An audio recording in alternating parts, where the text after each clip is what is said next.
நடந்து முடிஞ்ச 10வது மற்றும் 12வது தேர்வில் சாதனை படிச்ச என்னுடைய தம்பி தங்கைகளுக்கும்,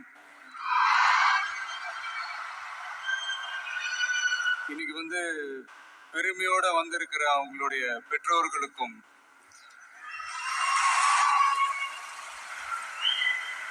இந்த ஃபங்க்ஷன் இவ்வளவு சிறப்பா நடக்க காரணமா இருக்கிற என்னுடைய பொதுச் செயலாளர்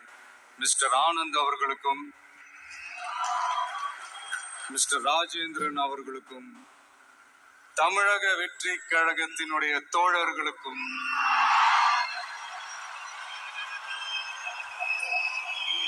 ஏன்னா நீங்க தான் இரவு பகல்லாம் பார்க்காம இந்த ஏற்பாடுகள்லாம் இவ்வளவு சிறப்பா செஞ்சு முடிச்சிருக்கீங்க. மற்றும் என் நெஞ்சில் குடியிருக்கும் என்னுடைய நண்பர்கள்